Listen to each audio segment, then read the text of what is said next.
நமது அரசு அமைந்த 6 மாதங்களுக்குள் தமிழ்நாடு சேவை உரிமை சட்டம் ரைட்ஸ் டு சர்வீஸ் ஆக்ட் நிறைவேற்றப்படும். வெற்றி தமிழ்நாடு சூப்பர் ஆப் அப்படின்னு ஒன்று உருவாக்கப்படும்.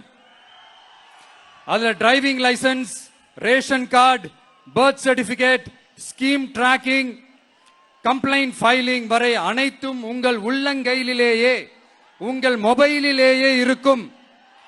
இதில் எந்த சேவை தாமதமானாலும் அந்த அதிகாரி மீது நடவடிக்கை எடுக்கப்படும்.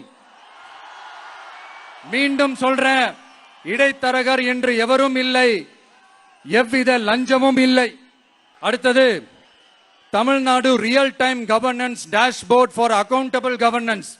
இன்று தமிழ்நாடு அரசின் பட்ஜெட் வெறும் ஆவணமாக மட்டுமே நமக்கு தெரியும். அதில் ஒவ்வொரு திட்டத்திற்காகவும் ஒதுக்கப்படும் நிதி எங்கே சென்று சேருகிறது, யாரை சென்று சேர்கிறது, அதை பத்தி எதுவுமே நமக்கு தெரியாது.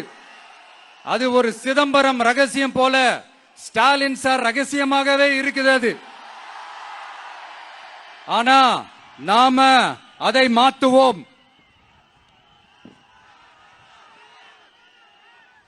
அடுத்தது சிட்டிசன் ஆஸ் பார்ட்னர்ஸ் இன் கவர்னன்ஸ். நமது அரசியல் பொதுமக்கள் வெறும் வாக்காளர்களாக மட்டும் இருக்க தேவையில்லை. மாறாக பொதுமக்கள் அனைவரும் அரசின் பங்காளர்களாக இருப்பார்கள்.